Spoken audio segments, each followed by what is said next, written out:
l'association a été créée en octobre 2004. Donc on va fêter nos 6 ans là, à la fin du mois. Et le but premier est de créer de l'échange donc entre les personnes dans un cadre multiculturel et intergénérationnel. Donc on mène des actions autour de l'art et de l'artisanat, de l'événementiel, de la sensibilisation et du développement. Actuellement on est plus de 500 membres, on est 503 membres dont 30 membres actifs. Et puis on a aussi des membres réseau, donc les membres qui viennent ici pour répéter, pour créer, pour profiter un petit peu du lieu et des activités qu'on propose. Et puis des membres structures, donc c'est des associations principalement qui adhèrent à l'association pour aussi voilà, mutualiser et coopérer autour de différents projets. La première activité, c'est de créer du lien social, donc tous les supports sont bons. À la fois les ateliers créatifs qu'on propose, les ateliers de relaxation, les soirées projections débat et puis toute l'ambiance de vie associative qu'il peut y avoir ici, quoi. Bien sûr, c'est même le pourquoi du comment de l'association, c'est vraiment le point de départ de vouloir voilà, réunir les gens sous d'autres formes que voilà, chez eux, tout seuls, devant leur télé ou autre. Donc c'est vraiment créer des rendez-vous pour que les gens échangent donc autour de différents thèmes ou tout simplement voilà, pour prendre des nouvelles entre eux et surtout les rencontres permettent de nouveaux projets, notamment sur le plan artistique. Beaucoup de projets sont nés de par les supports de rencontres. C'est vrai qu'on est dans une société de plus en plus individualiste où chacun reste chez soi et du coup en fait l'association Réseau Fêtard propose vraiment un espace de rencontre convivial où les personnes échangent, se rencontrent, discutent. Donc nous on apporte quelques supports, parfois des soirées à thème, des projections débat pour parler de sujets de société ou des thèmes comme la relaxation, puisque avec Julie qui est relaxologue, ou voilà, diverses activités. Et ici c'est vraiment un espace où les personnes se rencontrent en face à face et de ces rencontres peuvent souvent et parfois naître des projets que nous on accompagne en soutien. Et voilà, le mot d'ordre en fait de l'association, c'est une citation de Mark Twain qui dit ils ne savaient pas que c'était impossible alors ils l'ont fait, et c'est ce qu'on essaie de transmettre à nos membres. C'est voilà, peu importe le projet que vous avez en tête, on est là pour vous accompagner, vous soutenir et à travers le lieu et l'accueil qu'on offre, voilà, ça permet ces rencontres et ces échanges pour essayer que les personnes ne restent plus enfermées. La démarche sur le fond, là, ce qui met d'accord tout le monde, c'est vraiment de générer du lien social, quoi. Enfin, faire en sorte que les personnes se rencontrent et nous de notre côté on essaie de comprendre les attentes et les besoins de chaque personne pour répondre à ses besoins. Donc ça peut être juste un moment de rencontre qui peut être riche, ou à travers des activités pour promouvoir l'art et l'artisanat qui est un deuxième angle fort de l'association, ou des activités de sensibilisation. Peu importe le projet, en fait, le but c'est vraiment une rencontre, un échange. L'essence même de l'association en fait, Réseau Fête Art, l'idée c'est vraiment de réunir des personnes dans un cadre festif et convivial, donc sans le côté un peu pompeux, des fois des rencontres culturelles, artistiques, etc. Tout en essayant de promouvoir autant que possible l'art et l'artisanat.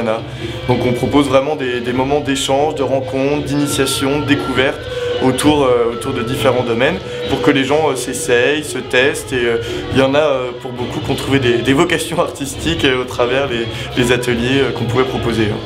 Il y a le jeu de mots qu'on n'y pas, justement, c'est un petit peu l'alternative qu'on propose, c'est que personne se sente guindé dans quelque chose de très solennel. Là les gens sont beaucoup plus libres justement pour s'exprimer, pour créer dans un cadre on va dire hors norme, quoi. C'est vrai qu'on retrouve bien souvent des ateliers à horaire, sur inscription, etc. Ici c'est vraiment aussi le côté libre accès, un membre qui vient, qui dit tiens je vais faire de la peinture aujourd'hui, il peut tout à fait le faire, même s'il n'y a pas de professeur, d'animateur qualifié, il peut s'essayer lui-même via le comptoir créatif. La plus grosse difficulté qu'on peut rencontrer, c'est la pérennisation de toutes ces activités. Parce que faire des animations, des ateliers, des activités, ça, il n'y a pas de problème dans l'éphémère. Après, c'est la continuité. Donc, il y a un premier souci, c'est les locaux. Donc, les locaux ici sont à vendre.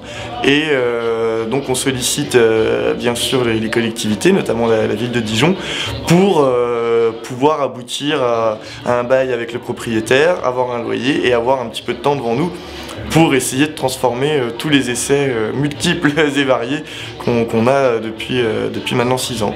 Les locaux nous permettent à la fois d'avoir voilà, des surfaces de travail comme la salle de répétition, l'atelier, des surfaces de stockage et puis tout le lieu de vie qu'on peut retrouver via la petite terrasse, via le jardin, via le hangar.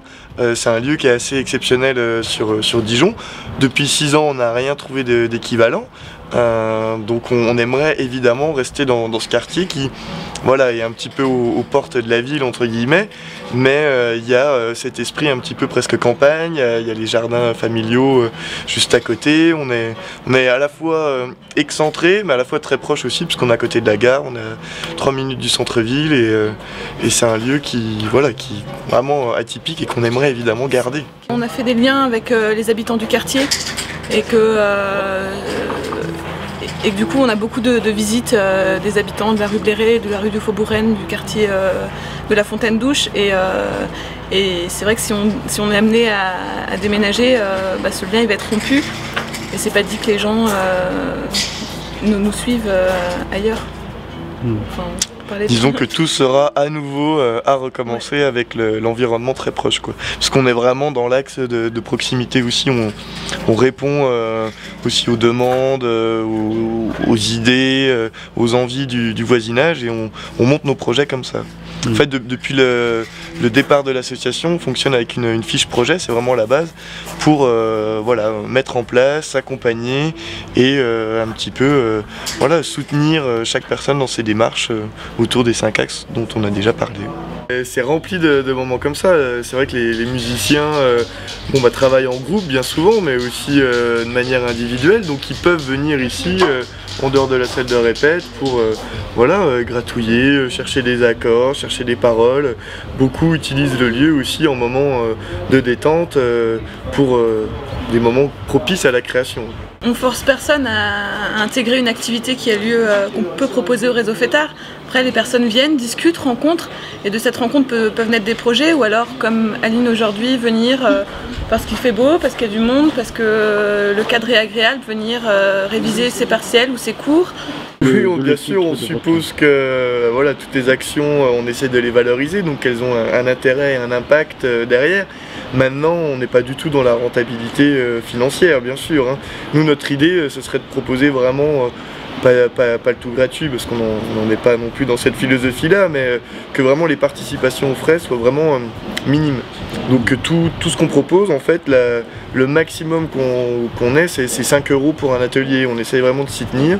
Pour le festival, c'est pareil, c'est une entrée vraiment à prix modique pour 16 groupes sur 2 jours, 10 €, 6 € par jour. C'est quand même pas énorme. Ça fait une petite participation, on raisonne pour chaque activité comme ça. Et la plupart des activités, sinon, sont gratuites. On ne demande pas... les gens autrement donnent ce qu'ils veulent, quoi.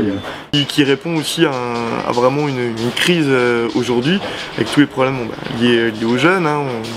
On parlait du chômage, du logement, il y a énormément de problèmes qui se résolvent ici grâce un petit peu voilà, au système D, quoi, hein.